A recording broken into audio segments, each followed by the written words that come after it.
Pro et Contra. Hello my dear friends, you're on the Military Summary channel, and today we will discuss the situation in Ukraine on the 6th of April of 2024. Today we have a lot of very interesting updates, so let's start. And first let's talk about Kharkiv, because we have very interesting details from the territory. As you can see, we have a lot of icons, a lot of explosions, lots of strikes from the Russian side. So first let's start from this area, and today the Russians published the video of how they managed to discover two Ukrainian multiple launch rocket systems. So when the video was published for the first time, the sources reported that on this video we can see the Vampire multiple launch rocket systems of Czech production. Later the sources reported that one of the systems was obviously the Grad multiple launch rocket system, and very likely that another one was the Vampire. So according to information we have, the Ukrainians were planning to use this area and these two multiple launch rocket systems to attack Belgorod once again. Later we got more details from the area. As you can see, this is the video of the consequences of Russian attack. One Grad system destroyed. We see the lots of buildings were damaged because the multiple launch rocket systems were fully loaded with let's say missiles, so there was a secondary detonation, lots of damage to the area, and so on. Furthermore, we have the same video of strikes, but let's say some apartments where people were living, they were filming the situation at night. First there was a strike, was explosion, and then we can see the consequences of attack, and then we see the secondary detonation. And the sources reported that once again the Ukrainians were planning to attack Belgorod, and the thing is that if we calculate the distance between that position of multiple launch rocket systems to Belgorod itself, so we can make a conclusion that Ukrainians can attack, let's say, within 70 kilometers. And this is not, of course, the most important that Ukrainians can use this distance of attack. The most important is that Ukrainians are using cities, towns. So as you can see, the Ukrainians were attacking the Russians not from Ruska Lazova or Liptsi or, let's say, Kazachia Lopen, so somewhere among the fields, non-residential area. The Ukrainians were trying to attack Russia from, let's say, high-rise building area. So they were trying to hide, and of course this is not good, and this is one of the reasons why the Russians start bombing and attacking Kharkiv with air bombs, let's say, because they know that Ukrainians have significant number of artillery system inside, and this is the only option for the Russians. If you choose the town, choose these tactics to attack Belgorod, then the Russians don't have any other option but to attack, let's say, the Ukrainian forces inside of Kharkiv itself. Before the destroyed multiple launch rocket systems, the Russians published the video of destroyed radar in the vicinity of the village by the name of Dergachi.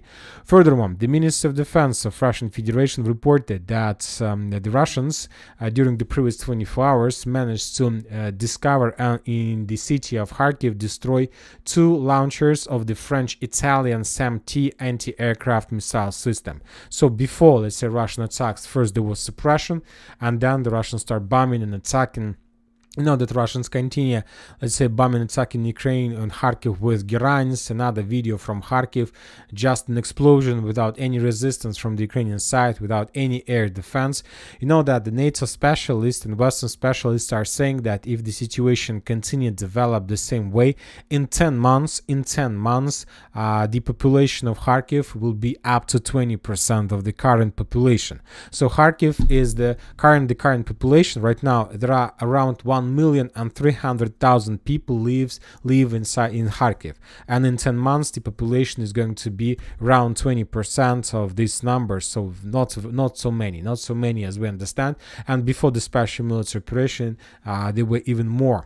Furthermore, today a very, let's say, reliable person, the head of office of Zelensky, Yermak, was interviewed by Politico. He told us lots of very interesting things, and according to him, so that means according to Zelensky, according to probably intelligence information, Kharkov is the most likely target of the main strike during the summer offensive of the Russian armed forces. Head of Zelensky's office, Yermak, in an interview with Politico. So I'm not surprised. I think that we have no doubts that Kharkiv is going to be the next target. We see that the Russians for now are trying to force civilians to leave the area by bombing, by cutting off Kharkiv from electricity. The Russians have already suppressed air defense defense. The Russians have already suppressed and destroyed energy facilities, so it's impossible to live in this town. Just people who don't have, let's say, relatives in the central or western part of Ukraine can, let's say, old people will stay in Kharkiv, but most of the people who can move, who can still work, obviously will leave the area probably until let's say the end of Kharkiv offensive operation, because of course as soon as Kharkiv is not Bakhmut, very likely that the Russians are not going to restore Bakhmut, because it's not so that town wasn't so important. Of course, in time Bakhmut will be restored as well, because it's logistic hub and so on, but it will be much more smaller than Bakhmut used to be. But when talking about Kharkiv, of course, as soon as the Russians establish control over the town, they will restore, they will invest money, because this is a big city and people will start returning. Of course, not like in a year, not in a month, but in 5 years, very likely the population of Kharkiv will be returned to the level of let's say 1 million, if the situation is going to develop in a wave of offensive operation on this area. And now we are moving further. We are going to Kupiansk area. During the previous 24 hours, we haven't received almost anything from the area, just reports of the Ministry of Defense, and that's it. Interesting details are coming from Siversk direction. Let's discuss the area. The most important updates are coming from Bilogorovka, of course. Different mappers continue updating their maps, showing additional Russian progress, let's say, on the base of the landfill. And according to different mappers, the Russians, as a result of offensive operation, managed to establish additional control over the tree lines, and approximately this is the current progress of the armed forces of Russian Federation, let's say, on the eastern flank of the landfill. So we see that the Russians are trying to move along the base of the landfill towards the Bilogorovka and towards these parts. So the main goal and the main objective of the Russians on this direction is to establish control over these parts. So by taking under control this territory, the Russians will cut the landfill from the mainland, and sooner or later the Ukrainians, without ammo, without food, without water, will be forced to, let's say, surrender, or even earlier to fall back. Furthermore, the sources reported, without any geolocations, without any pictures and any other things, the sources reported that the Russians managed to improve their positions further to the west, on the, let's say, western side of landfill. So the Russians continue advancing on this direction. Currently we don't know for sure where exactly the Russians managed to, let's say, answer which territories and trenches they captured, but something like this took place, and as a result of this operation the Russians have improved their situation. Furthermore, we have additional FPV drone strikes on the landfill itself. The Russians continue clearing the trenches. Basically, the Russians are using the swarm tactics above the landfill. They understand that they need to move along the base, on the eastern flank, on the western flank, on the southern flank, and furthermore the Russians need to have hundreds of drones above Bilogorovka each second, just with the purpose not to allow the Ukrainians to raise their heads there and not to start, let's say, counterattacking the Russians. The numbers of the days of landfill are numbered. Of course, we don't know exact number, but the days of this fortification belt is numbered. Today, probably for the first time for a year or maybe less or something like this, we start receiving the video from Serebryanka. Serebryanka is the city that located to the west of Grigorovka, to the west of Bilogorovka, and to the northeast of Siversk, and this is the main logistic hub for the armed forces of Ukraine that the Ukrainians are using to send forces further and reinforcements, supply support further to Bilogorovka, to the east, and to the north in Kremenная forest. And today the Russians start pummeling and attacking the area once again, and as you can see, the main focus, mainly the Russians are bombing buildings and the areas along the main road between Grigorovka, let's say Serebryanka, and Siversk, which is very important. Once again, we haven't received anything from this direction probably for the previous year, or maybe plus minus more or less the same period of time, which confirms certain Russian control, development of Russian control over the Ukrainian supply roads. The southern direction, we haven't received anything neither from Razdolovka nor Vyimka railway Sporne. Very likely there are very heavy clashes. We need to expect some updates during the next hours, days, or something like this. But as of 6th of April, nothing from the direction. Just a small FPV Lancet strike against another Ukrainian self-propelled howitzer, self-propelled guns somewhere in the area that Ukrainians were using to, let's say, counterattack the Russians. Now we're moving to Chasov Yar. We can summarize the, summarize the events and updates we received during the previous 24 hours, just to understand how the 6th of April is finishing as a result of clashes for Chasov Yar. Once again, let's summarize everything we have. Different mappers confirms the additional Russian progress along the railways in these forests. As the let's say neutral mappers are showing less progress. Pro-Russian mappers show significant progress. Even pro-Ukrainian mappers show some but progress on the direction. So if we summarize everything, by the beginning of the 6th of April, the Russians, according to different mappers, were controlling something like this. Let's call them pro-Russian mappers were saying that the Russians managed to advance even further and to establish control over a part of Belogorovka as well. So we will color this area in the gray zone because we don't have evidence at all. For example, when talking about forest and the railways, it's like logical Russian improvements according even to the videos that we discussed yesterday, the Russian attack and so on.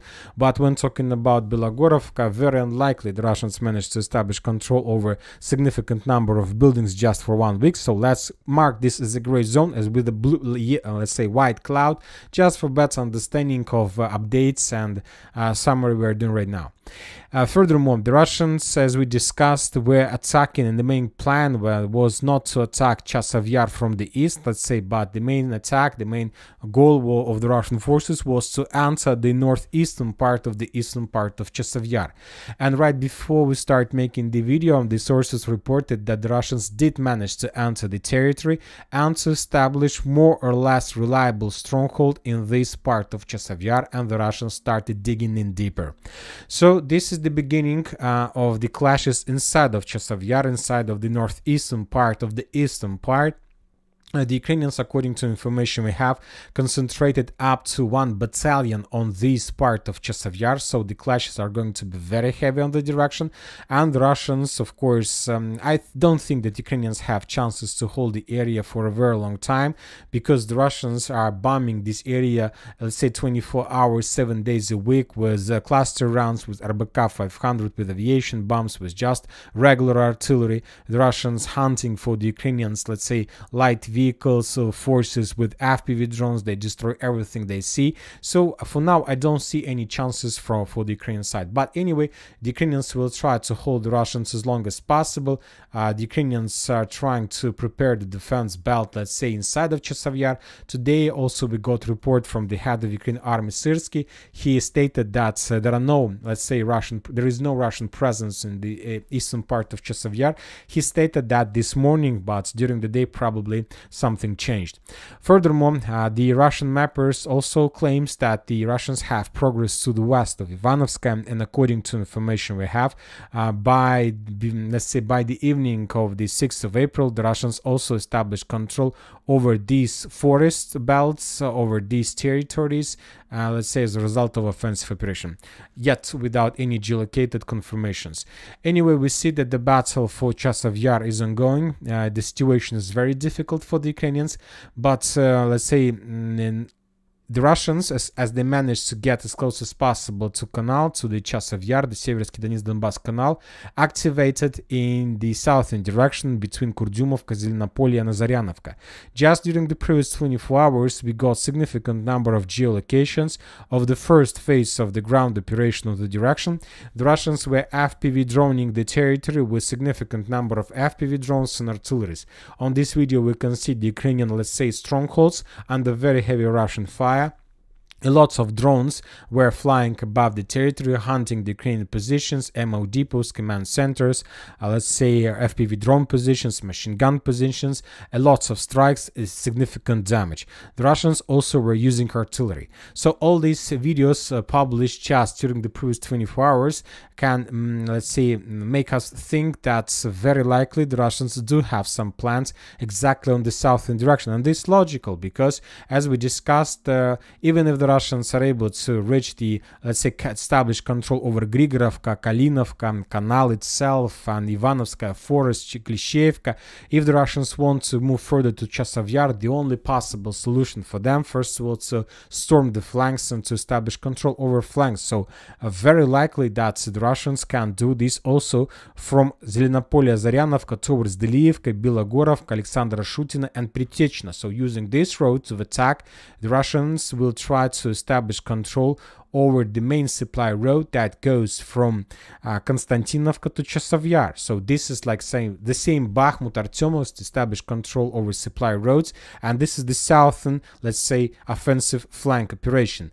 The northern one obviously is going to be like Dubovo-Vasilievka, Orekho-Vasilievka, Grigorovka, Novomarkovo, Markovo, Maiskaya, and then to establish control over the Ukrainian positions, let's say the railways that goes from Slaviansk, Kramatorsk to Chasov Yar. So this is going to be, this is a very big operation, obviously not something short. It's lots of maneuvers from the south, lots of maneuvers from the north, but the Russians, they almost the entire 2024 in front of them, and they can use this year. And obviously very likely the final battle for Chasov Yar, let's say for the central and the eastern part of this stronghold, is going to take place very likely somewhere in August, not like in May, not in June, but somewhere in August, maybe in July, but not earlier, because there are still a lot of things to do. Now we are moving further to Avdiivka direction, where we also got significant number of details and updates. We have a lot of adjustments on the map, and the most important is that according to information we have and geolocations published by the Armed Forces of Ukraine, we can make a conclusion that the Russians established complete control over the central and the eastern part of Berdichi. Now the Ukrainians control just the western part of Berdichi, and that's it. So the part of Berdichi that located on the Ukrainian side of Durno River. So on that the previous video we could see the FPV drone strikes against the Russian abandoned tank on the area. And that's it about Berdichi, Semenovka. There are very heavy clashes. The Russians are moving but very slowly. The most important updates are coming from the Ukrainian stronghold, from the Ukrainian defense belt, the western defense belt, Umanska, Yasnobrodovka, Nitailova, and Pervomaiska. So this is one of the most important defense belt on the western direction of Russian attack, and this defense belt will determine whether the Russians are able to finish the Avdiivka western offensive operation to start the offensive somewhere else, or they will be forced to delay offensive for another few weeks or something like this. So what can we see? Well, as you can see, there are a lot of geolocations. The battle for the western flank is about to be finished by the Russians. We have lots of interesting things. First, let's start from, let's say, the beginning, from the most important counter-artillery duels. Just for the April of 6 days of April, the Russians destroyed 1, 2, 3, 4, 5, 6, 7, 8 artillery geolocated 8 artillery systems to the west of Yasnobrodovka, Nitailova. So those artillery systems that Ukrainians were using to, let's say, slow down and attack the Russians. Just during the previous 24 hours, we have the destroyed Paladin in the vicinity of Karlovka water reservoir. The Russians discovered the Paladin with let's say some drones, and then as a result of Krasnopol hit, the Paladin was destroyed. Another, let's say a little bit to the southeast, we see the Ukrainians were trying to hide the tank and then to use the tank from hidden positions to attack the Russians, maybe in Nitailova, maybe in Pervomaiska itself, but as a result of Krasnopol hit, that tank was also destroyed. To the north, in the vicinity of Mizhova, we see another Ukrainian we see the Ukrainian Ukrainian M777 howitzer that was also destroyed as a result of counter-artillery duels with the use of Krasnopol. A little bit to the southeast, we see another self-propelled howitzer of the armed forces of Ukraine that was destroyed as a result of Lancet strike. So complete long-range and short-range superiority.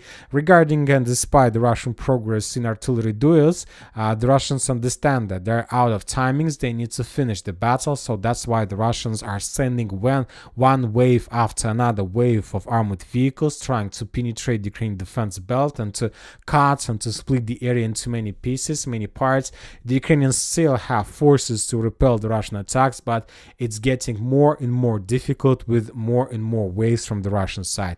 On the video we can see a significant number of destroyed Russian armored vehicles, some among the fields. Just during that video we counted 1, 2, 3, 4, 5 armored vehicles destroyed during maybe not just previous 24 hours, maybe during the previous week, but as you can see that's a cemetery of armored vehicles.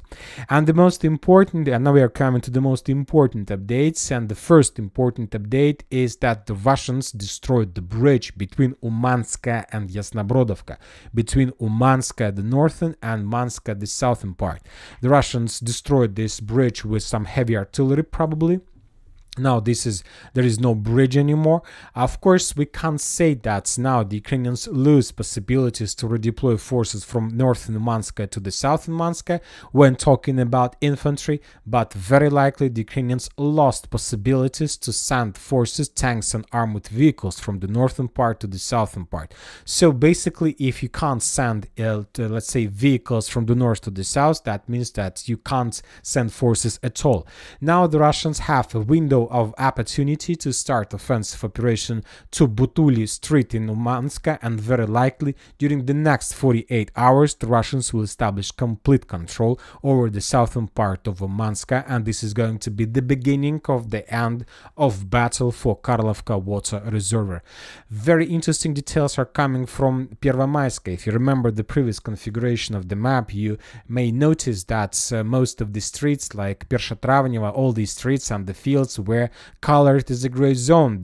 Most of the mappers have already updated their maps showing this territory under Russian control. The military summary channel just today let's say corrected the territory under Russian color, because we just today received geolocations from the Ukrainian side of significant number of FPV drone strikes exactly in this area, and we used that let's say photos as the base, as the evidence that allow us to change the color.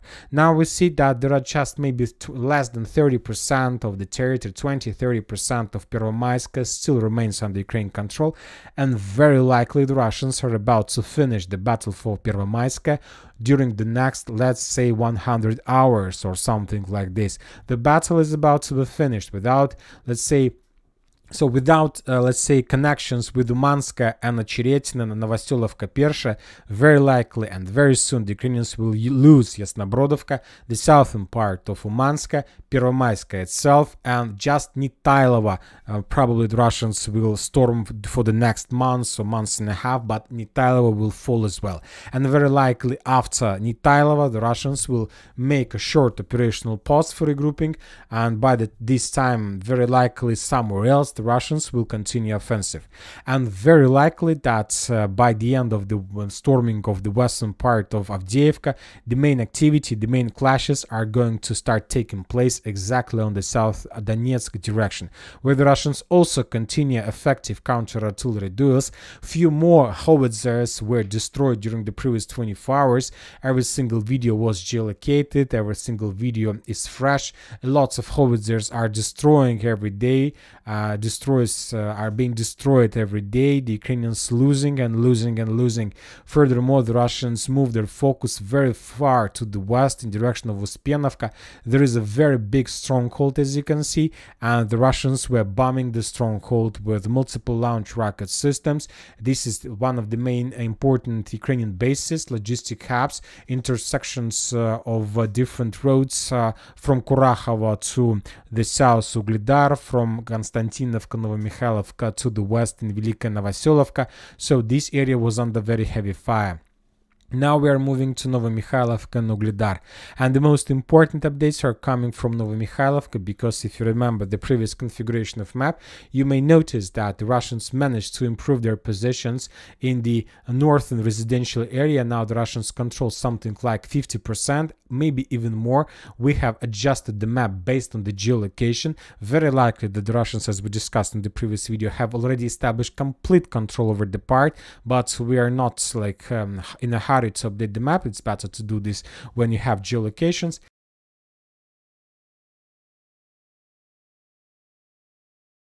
And we have a certain Russian progress in the central part. If you remember the previous geolocation, just during the previous probably 24 hours or 72 hours, the Russians managed to establish control over the streets. The Ukrainians published also the videos of FPV drone strikes and bombardments, bombings of the Russian forces, Russian troopers, Russian tanks in the area, FPV drone bombings, which confirms additional Russian progress from the central part further to the west in direction of the, let's say, the final streets and the final buildings of Novomikhailivka, Paraskovyevka, under very heavy artillery fire. The Ukrainians still use these roads. On this video, for example, the author of this video claims that they managed to discover the base or some positions of FPV drone operators that Ukrainians were using, let's say, to counterattack the Russians in Novomikhailivka, but as a result of Vakar's strike, that position was destroyed. I don't want to make any projections anymore about Novomikhailivka, because according to my previous projections, by the Wednesday of the previous week, the Russians would have already established control over the village, but there are still clashes, and obviously it's going to take additional week or maybe a little bit more, plus minus. But we also see a certain, not like certain, a very big activity of the armed forces of Russian Federation in Ugledar direction. Another bombing with aviation of the Ukrainian strongholds to the east of Ugledar, to the south of Vadiana. Lots of FABs arrives every day with the purpose to reduce the Ukrainian defense belt. Another, let's say, Ukrainian positions in the coal mine to the southwest of Vadiana also was damaged by the Russian FPV drones, and this is the area. There are a lot of big buildings, lots of high-rise constructions, and the Russians were attacking them, some communication equipment, radars, Starlink probably equipment, and so on. And this is was made by the Russians for some reason, like say to prepare the next phase of offensive. And also the Russians probably they discovered these positions a long time ago, but just today, probably before the possible offensive, the Russians destroyed the Ukrainian machine gun position right in front of Pavlovka, right in front of the village that the Russians probably going to use as one of the main roads of attack. So all these videos, and if we increase the numbers of updates since the beginning of April, we're going to see significant number of geolocations, FABs, multiple launch rocket system strikes, FABs, let's say aviation bombs, artillery strikes on the area. And based on the concentration of geolocations, we can make a conclusion that very likely the Russians are going to attack Ugledar once again on this way. The Russians are going to attack Vadiana coal mine this way. The Russians are going to attack from Mykolaiv towards this defense belt this way. Very likely the Russians will start movements from Solotka to Vadiana this way. And also the Russians are going to move further to the west from Novomikhailivka, trying to bypass and semi-encircle Konstantinovka from the south and east. And as I understand, the Russians are not finishing the battle for Novomikhailivka just because of, let's say, preparation phase of Ugledar offensive. As I understand, the Russians want to make everything at the same day, because because this is a very big front line. So by attacking on this direction from Pavlovka, Ugledar to Konstantinovka, the length of the let's say this front line of Ukraine armed forces is around 20 kilometers. So the Russians will try to collapse 20 kilometers defense belt. So when talking about examples of something like this in the past, this is the first operation probably either from the Russian and Ukrainian side, when the Russians tried to collapse at once 20-kilometer front line, a very broad front line attack, and nobody knows, nobody can understand the consequences this collapse can lead to. Maybe the Russians can collapse the front line so much so the Ukrainians would be able to stop the Russians just somewhat at Kurakhova or even further in the vicinity of Velika Novoselovka. Anyway, Novomikhailivka battle has already ended. We understand this clearly. But now the Russians are trying to finish the preparation of Ugledar, and then altogether all these two directions will be active, very active, and with the movements further to the west. South Donetsk direction, Velika Novoselovka, Vremika tactical bridgehead, nothing special, no changes, just strikes, FPV drone strikes, the same thing I was used to see in the past in the previous days. Zaporozhye, no updates at all, and Kherson, the same story as used to be. Interesting details and reports are coming from Odessa. Today, the sources reported that the Russians managed to discover and to destroy in Odessa the air defense complex, Nasam's air defense complex in the port of Ilychevsk. So the Ukrainians, since the beginning of the year, the Ukrainians, as you know, destroyed up to 3 Russian ships, right?